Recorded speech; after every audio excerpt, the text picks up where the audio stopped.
Good afternoon, everyone. My name is Dominic Akateba, and I'm with Ghana Medical Help. Thank you so much for joining us this day for our community service agenda webinar. Today, we are looking at vitamin B12 deficiency. It is a key area that lots of us sometimes overlook, and I'm sure this will highlight a couple of the important things that we should be aware of and some of the updates in the management of vitamin B12 deficiency. Sometimes we misdiagnose it, sometimes we don't even think about it. I'm sure definitely this will create a good awareness for us, especially in rural practice, to be aware of this important vitamin deficiency and the manifestations of it. Today, Dr. Kakra K. Atakura is leading us with the presentation. Dr. Ato, the head of Department of Internal Medicine, is supervising him as well. And so we are grateful that you've joined. Some few points that you may notice. If you try to unmute yourself, you'll be unable to. If you try to turn on your video, you'll be unable to. These are to save the bandwidth as well as to avoid interruptions so that the presentation can go on. However, take note that the chat box is available. Just like Messi has put up a message in there, you can also do same. If there are any issues regards the presentation, the network connectivity, or if you have a question that you may forget at the end when we have questions, you can drop it in there. And then at the end of the presentation, we'll have a discussion around it. I also announced that if you are available and would want to lead any of the presentations, kindly get in touch. You can leave your contact in the chat box. I'll be sharing the Ghana Medical Help social media handles. You can get through to us on WhatsApp or any of that. And we'll be glad to assist you to share the knowledge that you have so that we can improve practice everywhere and especially in rural areas. So thank you so much for heeding to this call. Kindly help me in welcoming Dr. Ato and Dr. Kakra. Dr. Ato, please take over. Thank you. Thank you very much, Dr. Katiba. It's always a pleasure to be here. And just like you said, this is one area that most of the time it doesn't really cross our minds to evaluate the patients when we are evaluating patients with anemia. And since I've been back here, we've had quite a number of patients with confirmed vitamin B12 deficiency. So on that backdrop, we wanted to just throw more light on vitamin B12 deficiency to raise awareness so that people can start thinking about it when they are evaluating people with anemia. So Dr. Kakra will do us the honors and lead the presentation. Dr. Kakra, over to you. Thank you, Dr. Ato. Thank you, Dr. Katiba. Good afternoon to all of you, and thank you for joining. My name is Dr. Atakra, and I'm taking us through vitamin B12 deficiency today. So this is my outline. Okay. So by way of introduction, vitamin B12, which is also called cobalamin, is a water-soluble vitamin, and it's basically acquired through our diet because the body cannot synthesize it. It's mainly in animal products and very lacking in plant products. It's usually stored in the liver, and deficiency in vitamin B12 takes about 3 to 5 years to actually show. So this is just a dietary recommendation chart, which shows that we actually need small amounts of vitamin B12 in our diet. And then these are the food sources of vitamin B12. What's important to note here is that the vitamin B12 is mainly found in animal products. And so you realize that down at the bottom of the chart, the plant-based products, you realize that there is no vitamin B12 inside of them or very little in them. So by way of epidemiology, the epidemiology depends on which part of the world you are looking at. However, worldwide, it's believed that about 1 to 2% of anemia cases are due to vitamin B12 deficiency, and a whopping 18 to 20% of clinical macrocytosis, which is an MCV greater than 100 on your full blood count, is due to vitamin B12 deficiency. Vitamin B12 deficiency tends to be more common in older patients, regardless of the cause you are looking at. And vitamin B12 deficiency due to pernicious anemia tends to be more common in people of Northern Europe ancestry, while the incidence of pernicious anemia is reduced in people of African descent and other parts of Europe. In Ghana, in a 2017 study that took women in the fertile age, they found that about 21% of them were anemic, and 8.9% of them had iron deficiency anemia. A whooping 53% of them were folate deficient, but 6.9% of them were vitamin B12 deficient. So we realized that in Ghana, we have more of folate deficiency than vitamin B12 deficiency. However, in the developed parts of the world, vitamin B12 deficiency prevalence tends to be more than that of the folate deficiency. So we'll look at vitamin B12 absorption and metabolism. Yeah. So this is just a general overview picture which we are going to break down. So this is the absorption part, and then it moves into the bloodstream, and then we'll look at the cellular metabolism. So we mentioned that vitamin B12 is gained through dietary sources, specifically animal-based food. So when our food enters our mouth and gets into the stomach, first and foremost, while in our mouth, our saliva produces what is called R binder, which is denoted here as HC or haptocorrin. Now, when the food gets into our stomach, the gastric parietal cells are going to release acid and they release intrinsic factor. Now, what happens in the stomach is that the enzymes within this acidic medium are going to break up the food particles and release vitamin B12 from the food particles. And then vitamin B12 is going to bind to our R binder or haptocorrin. Then the food moves, that is the B12 R binder complex, together with the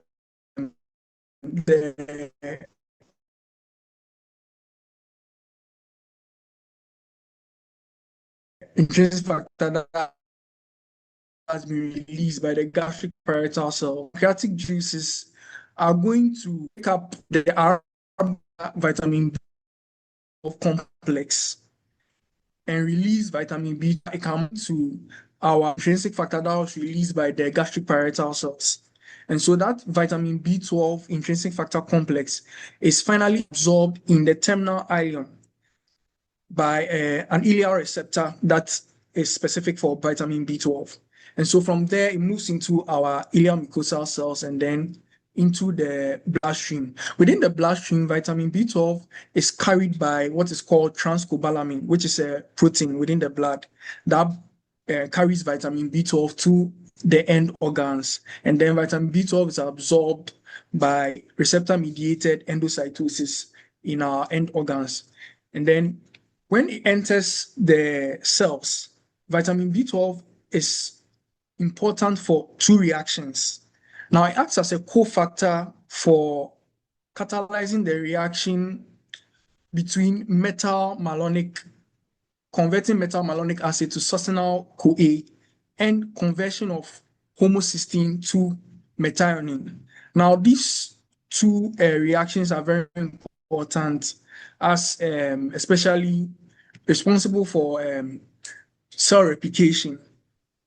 So these two reactions are very, very important in the cell. So you find that in B12 deficiency, you can actually measure the levels of metal malonic acid and homocysteine, which give you an indication of vitamin B12 deficiency in a case where you're not too sure if you have vitamin B12 deficiency and your vitamin B12 levels are borderline low. So this just putting in text what we've already discussed in the picture. So I won't read it. However, it's also important to note that the buildup of metal malonic acid and the homocysteine serves, there's a hypothesis that has been proposed that the buildup of these metabolites, the metal malonic acid and the homocysteine, actually lead to myelin damage, which causes what is called the subacute degeneration of the spinal cord, which affects the dorsal columns, the lateral corticospinal tracts, and the spinocerebellar tracts. And these are responsible for the neuropsychiatric symptoms that are associated with vitamin B12. So we come to the physiological role of vitamin B12. So basically, vitamin B12 is important in DNA synthesis, RNA synthesis, and DNA methylation. Also very important in hematopoiesis and neuronal function of the body. So let's look at some of the etiologies that are important to vitamin B12. We have the diet of a mother who has vitamin B12 deficiency is also going to be vitamin B12 deficient. People who are vegans or vegetarians who are very strict on taking only plant-based diet.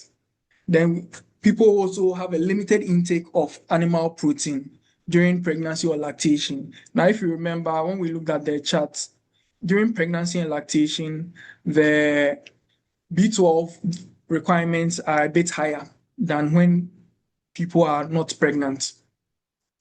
We also have the gastric abnormalities.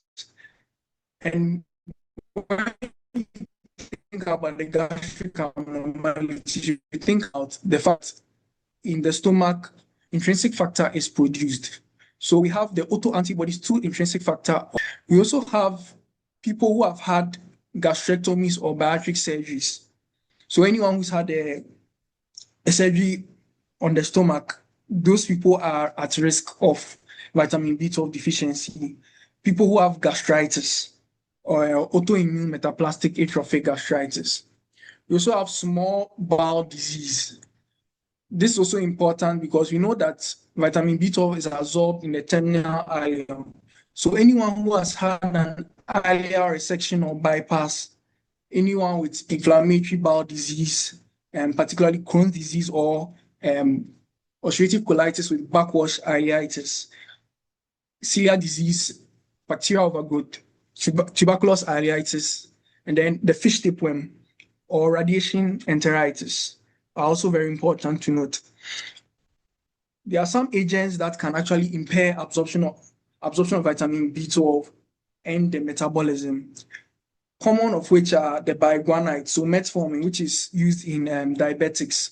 There's a lot of research that has been done, even in Ghana, where it's shown that people on metformin, about 1.5 grams and above, tend to, if they are on it for about 6 years, when their B12 levels are checked, they are either low or borderline low. So it's very important to note in diabetics. Also, proton pump inhibitors. So people who are proton pump inhibitors for a long time, this is going to produce achlorhydria. So it's going to produce an environment where they are not producing the gastric acid. So once you don't have the gastric acid environment, you cannot release vitamin B12 from the food in order to bind to the R binder. And so that also affects the absorption. The same thing with the H2 receptor antagonists like cimetidine.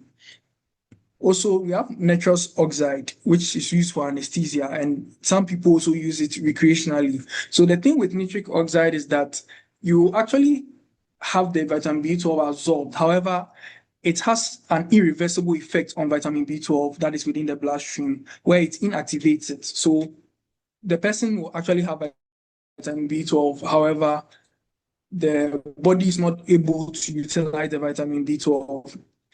Also, pancreatic insufficiency is also a cause of great concern because you need your pancreatic juices first to create that alkaline environment to break down your R binder vitamin B12 complex and also get your intrinsic factor to bind to your vitamin B12 within the small bowel. And then there are also some genetic and hereditary causes, well, let me say less common causes of vitamin B12, which are also important, like the transcobalamin deficiency. I mentioned that transcobalamin is the protein that is needed to transport vitamin B12 within the bloodstream. Particularly transcobalamin 2 is important because it carries the active form of vitamin B12. So once you have a transcobalamin 2 deficiency, the patient will have high B12 levels. However, the patient will actually show symptoms of vitamin B12 deficiency. We have the Emerson-Grasbeck syndrome. So that in that syndrome, what happens is that there is a genetic mutation to the ileal receptor that's responsible for vitamin B12 deficient absorption. We also have the juvenile cobalamin deficiency. So the juvenile cobalamin deficiency also has you have a genetic pathogenic variant of intrinsic factor. So then again, so that one also affects the absorption of vitamin B12. And then we have some other genes that can be affected, which tend to be more related to intracellular use of vitamin B12. So then we come to the clinical presentation of vitamin B12. The first is anemia. So people with vitamin B12 tend to actually come with mild anemia. But that said, at the hospital here, a lot of the people we've seen actually came with severe anemia. That means that it's been actually going on for a long time. So symptoms of anemia, fatigue, dizziness, palpitation, shortness of breath on exertion. And then the other important symptoms that people with vitamin B12 come with are neurological symptoms. Actually, vitamin B12 and folate deficiency are both they go hand in hand, as they both give you megaloblastic anemia. However, the neurological symptoms tend to be more specific for vitamin B12. And we mentioned that the neurological symptoms are related to the subacute degeneration of the spinal cord, where we affect the dorsal column, the lateral corticospinal and spinocerebellar tracts. And so the patients are going to have numbness and then tingling in their hands and feet. They will have difficulty walking and balance problems, reduced vibration and position sense, memory problems and confusion, and then mood changes like depression and irritability. So this is just a summary of the main symptoms, which is anemia and then your neurological symptoms. Now, as you have to take further history when you have a patient coming with anemia. You have to find the cause of the anemia. Now, these are some of the things that are very important when you are dealing with vitamin B12. You have to ask for gastrointestinal symptoms. Is there poor appetite? Is there weight loss? Has the appetite changed? Nausea and vomiting, diarrhea or constipation, abdominal discomfort. All these things could be related to the gastrointestinal conditions, especially like inflammatory bowel disease. Also, the dietary history. Is your patient vegetarian? Is he a vegan? How is the intake of diet? In our parts of the world, we eat a lot of carbohydrates and we take small protein. So all these things are very important. You have to find out, is the person is the diet very poor, or is the person a chronic alcohol drinker? And also the past medical history. It's important to note, is the patient a confirmed case of pernicious anemia? Does the patient have other autoimmune diseases? It's said that people with pernicious anemia have a higher risk of developing other autoimmune diseases like thyroid disease or vitiligo, gastritis, or is the person a known patient for peptic ulcer disease? The reason for the peptic ulcer disease that's also important is the fact that that once the person is a confirmed patient with peptic ulcer disease, the person is likely going to be on proton pump inhibitors, which we've already discussed are likely to cause issues with absorption. Inflammatory bowel disease, or has a previous history of gastric or ileal surgeries. You also have to take note of the person's medication history. The person on metformin, the patient on proton pump inhibitors, H2 receptor blockers, to name a few.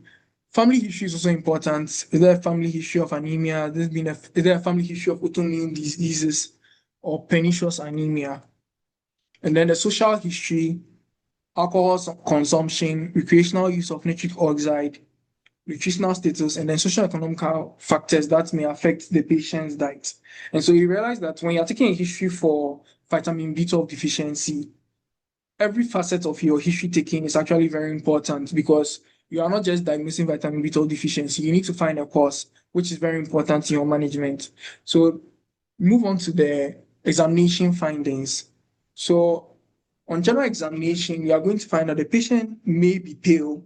The patient may have some mild jaundice. The reason for the jaundice is, we mentioned that vitamin B12 is very important in hematopoietic in hematopoiesis. So all blood cell lines require vitamin B12 in order to function properly. So sometimes when you have vitamin B12 deficiency, the red blood cells that are produced are not, they tend to break down faster. And so that can give them the mild jaundice. You also have glossitis, angular cheilitis, and then the patient may have tachycardia or a phlegma if anemia is marked.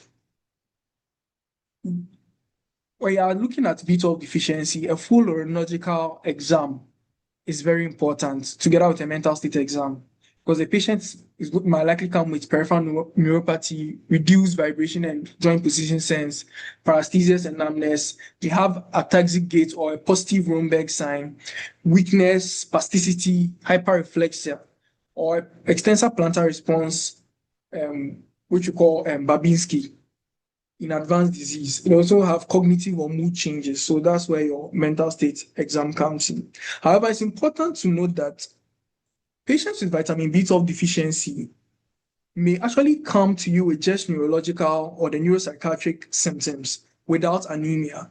So even if you have neuropsychiatric symptoms that you cannot explain, it's important to also think about vitamin B12 deficiency, even if there isn't anemia. So then we go to the investigations. The main investigations when you are dealing with vitamin B12 deficiency is the full blood counts, your blood film comments, serum vitamin B12 levels, serum folate levels, your homocysteine, and then the metal malonic acid levels. So your full blood count, what are you looking out for on your full blood count? You are looking for anemia. Usually the anemia is mild. So in males, any HB less than 30, in females, an HB less than 12. Then you are looking for your MCV. An MCV greater than 100 proves that you have macrocytic anemia. And once you have macrocytic anemia, you should start thinking about vitamin B12 deficiency. Very, very important. However, macrocytic anemia doesn't necessarily mean that it's going to be vitamin B12 or folate deficiency, because there are other causes of macrocytic anemia apart from megaloblastic anemia. Megaloblastic anemia, which is caused by vitamin B12 and folate deficiency, is actually a subset of macrocytic anemia. Also, the patient will have some mild leukopenia or thrombocytopenia, or have a mild pancytopenia with low reticulocyte count. Now, we mentioned that it's important, vitamin B12 is important in cell division, DNA replication. So you may not necessarily just get anemia, you may have a pancytopenia. So that is very important. However, it's also important to note that in case you do not get your MCV that is greater than 100 and you have a good clinical suspicion to think of vitamin B12, you should go ahead and with the next test for vitamin B12, because in cases where you have iron deficiency anemia, anemia of chronic disease, thalassemia coexisting with vitamin B12 deficiency, you may not get the MCV greater than 100 because, mind you, some of the things I've mentioned give you a microcytic anemia.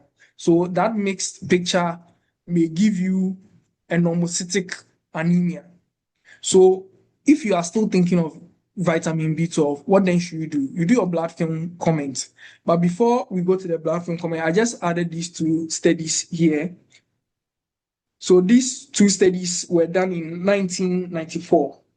So the first study of pernicious anemia revisited, they had 100 cases of people who were confirmed to have vitamin B12 deficiency from pernicious anemia.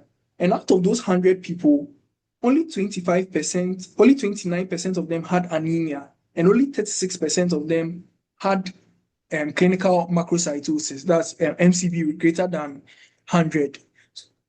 And also in the second study where they did, it was a Framingham heart study, where they took healthy older adults, age 67 and older. They realized that a majority of them actually had low vitamin B12 or folate within the population that they sampled. However, all those people had a normal MCV. So this is just to highlight the point that if you're really, really thinking of vitamin B12 or folate deficiency, you should go ahead and do your blood film comment, because sometimes you may have a mixed picture. So generally for vitamin B12 deficiency, the main thing you see in your blood film comments is the hypersegmented neutrophils and overall macrocytes. So the hypersegmented neutrophils are basically neutrophils that have more than 5 lobes. So most neutrophils have 5 lobes, 2 to 5 lobes. When you have greater than 5 lobes, then you know that you have hypersegmented neutrophils. Then you have oval macrocytes, which are the red blood cells that are looking over here. And then these are our hypersegmented neutrophils. One confounding factor with hypersegmented neutrophils is patients who have sickle cell, who are on hydroxyurea, can have blood film comments with hypersegmented neutrophils on them. So once you have your hypersegmented neutrophils and then your overall macrocytes, you know you are dealing with a megaloblastic anemia and not just a macrocytic anemia. So that zooms you into vitamin B12 and folate deficiency. So you want to do your vitamin B12 and folate levels, you have to do both of them. Once you are, even if you're thinking of vitamin B12 deficiency, it's advisable to do both levels, because remember that macrocytosis and megaloblastic anemia don't necessarily tell you which one is B12 or which one is folate. You just have to do both. Unless maybe you, from the dietary history, you are very sure that this patient is consuming a lot of green leafy vegetables that contain a lot of folates. But it's advisable to just do both of them. So if you do your testing for vitamin B12 or folate and you have the values that are consistent for low, that's in folate less than 4.5 nanomole per liter, and in vitamin B12 below 148 picomole per liter. Once you have values like that, then you know you have either a vitamin B12 deficiency or folate deficiency, and then you treat accordingly. However, when you have borderline values and you're not too sure, then you want to do further testing. That's when you go in for your methyl malonic acid and then your homocysteine levels. Now, when you do the extra testing, what tends to happen is that in the case of vitamin B12 deficiency, both your homocysteine and then your methyl malonic acid levels will actually be increased. And then if it's a folate deficiency, it's only your homocysteine levels that will be increased. And the reason is simply because of the fact that in the conversion of homocysteine to methionine, the enzyme over there requires both vitamin B12 and folate to function. And so you will see high homocysteine levels in folate deficiency too. So this slide is basically an algorithm on how to investigate for your vitamin B12 and folate deficiency. So once you have any of these signs or symptoms, that is an underlying condition or diet associated with vitamin B12 deficiency, macrocytic anemia with low reticulocyte count, and mild pancytopenia, hypersegmented neutrophils on your blood film comments, unexplained neuropsychiatric abnormalities. You want to measure your serum vitamin B12 and folate levels. If one or both is deficient, then you means you are confirmed, then you treat. If it is borderline, as I said earlier, then you want to measure your methyl malonic and your homocysteine levels. And then based on what you get, then you know which one is deficient. And if both are normal, then you know that you've excluded those as causes of your symptoms or your clinical findings. Now, after you've confirmed vitamin B12 deficiency, how are you going to treat the patient?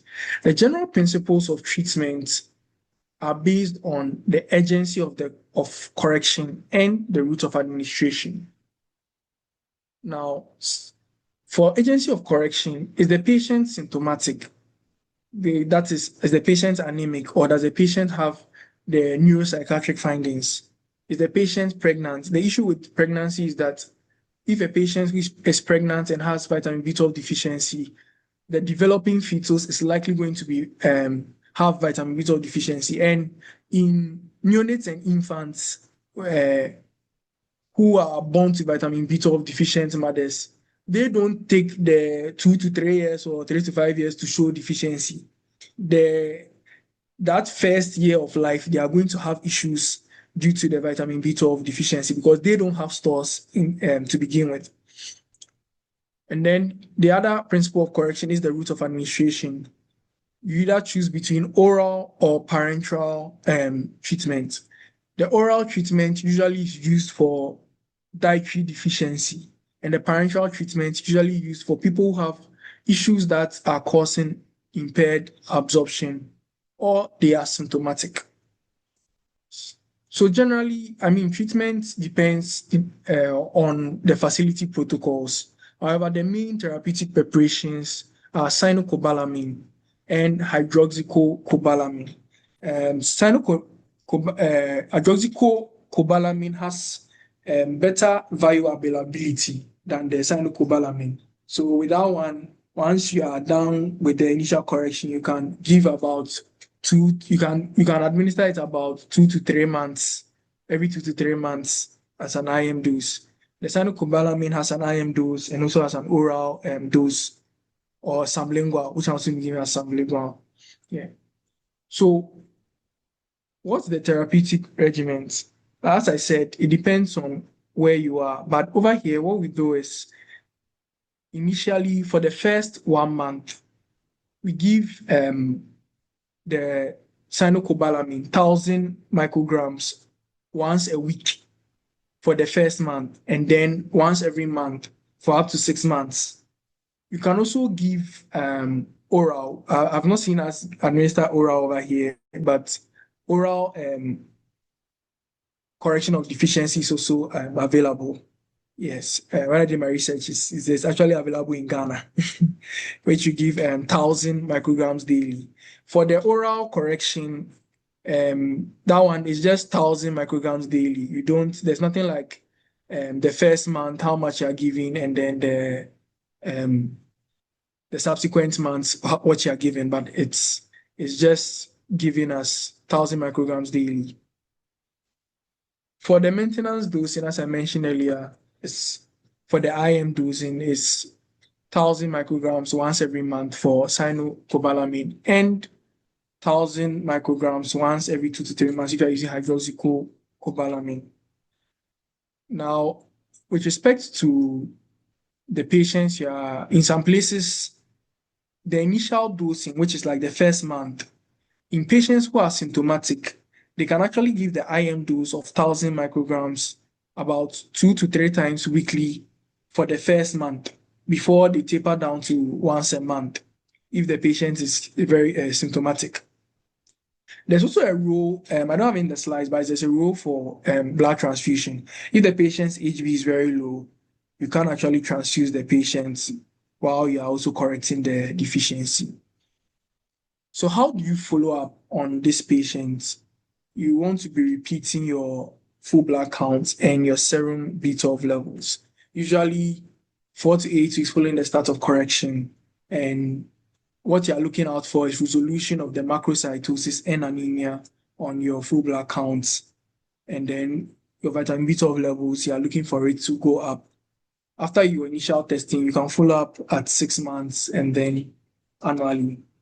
And also, if your patient came with psychiatric symptoms, it's very important to evaluate if the patient is actually improving. Because if the patient is not improving, especially after your first month of correction, you may actually have to consider other neuropsychiatric conditions or other conditions that are responsible for these neuropsychiatric symptoms. So the duration of therapy. Now, if you have reversible etiologies like patients who are deficient because of diet, you can stop the supplementation once you've corrected your deficiency. However, when you have the irreversible etiologies like the gastrointestinal conditions and issue of surgeries, you may have to do a lifelong supplementation. So this just sorry, I don't know if everyone can see it clearly.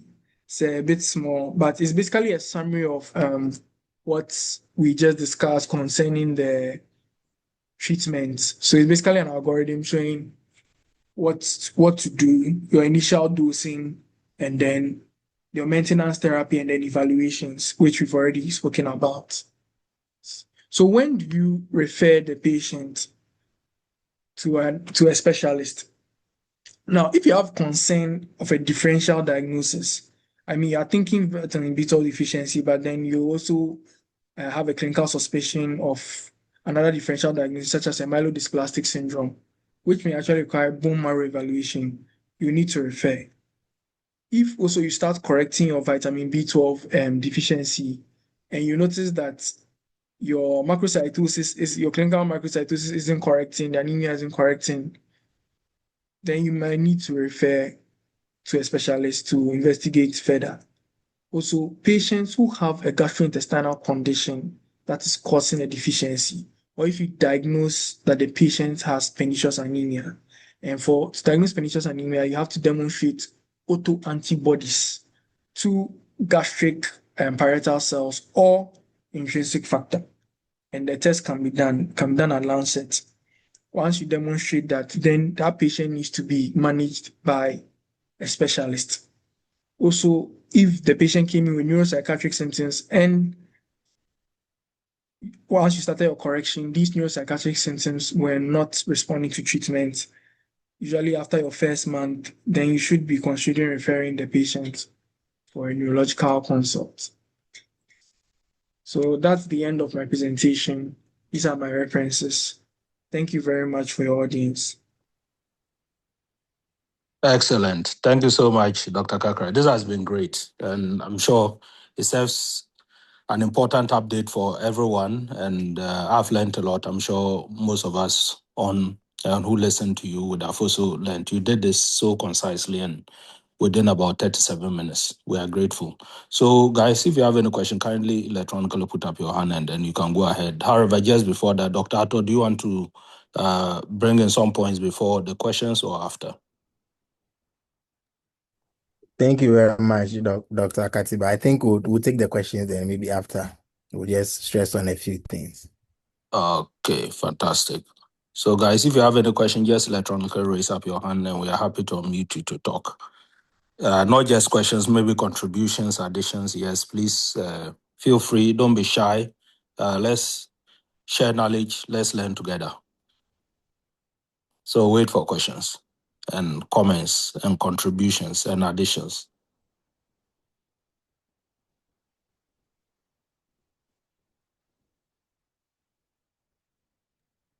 So maybe whilst we are waiting, just to reiterate the point that for people who are on strict vegan diet, they may have to supplement their dietary intake with some animal proteins or foods that have vitamin B12 because the body in itself does not synthesize it, and whatever we get by way of vitamin B12 is through diet.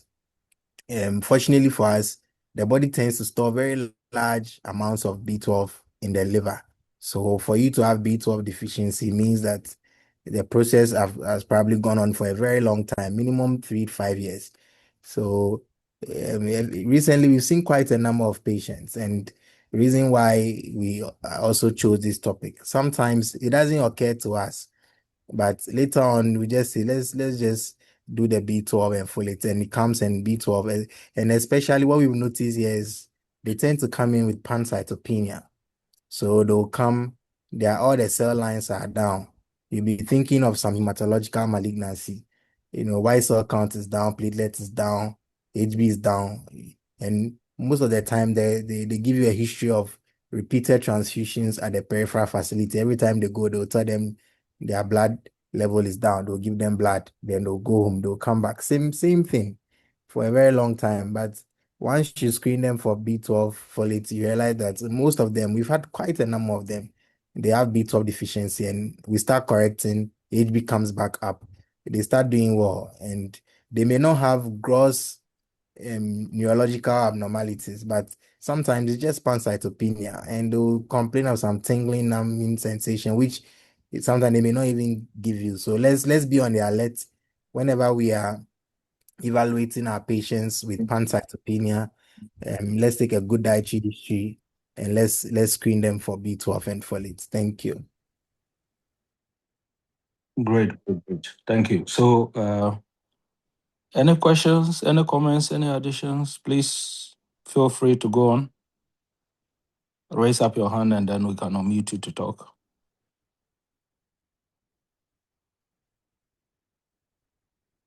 It looks like people were more interested in the stroke and the CKD than B12. Absolutely. Because clinically, lots of people don't pick that up. And but it's great Yeah, that we bring up stuff like this. yeah. The silence also means maybe they understood everything. We hope that, Yes, or yes. the Dr. Atakura confused everybody. So let's hope it's the former.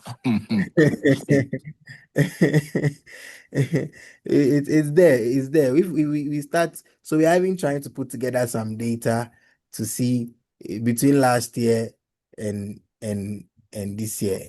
So maybe when we are done, we'll see. Yeah, Yeah. great. Absolutely.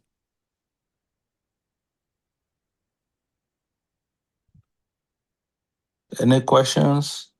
Otherwise, I think we will close early for today. Dr. Katiba, I think there's a question in the chat. Oh, great. Okay. Okay. Somebody wants to know the difference between cyanocobalamin and methylcobalamin in the correction. Okay, so cyanocobalamin is just a synthetic form, actually. That's what we use. That's the formulated one that we use to treat. It's a synthetic form. The methylcobalamin is more of the naturally occurring form, the active naturally occurring form. In treatment, we mostly use the synthetic one with the cyanocobalamin. That's what's readily available. So that's the difference. Thank you. Yep.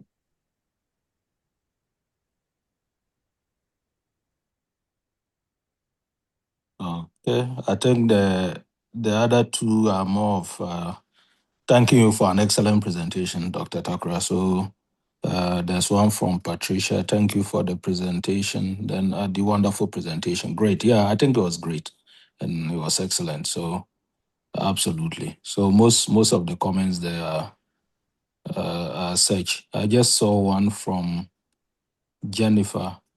Medications for vitamin B12. I think that's what we just talked about. But Dr. Takra, will you want to show that slide again for the person to see? Yes. Yeah. So Jennifer, is that is up. And then one from Ayariga. We appreciate you, Doctor. Yeah, we appreciate you as well. Yeah. So okay.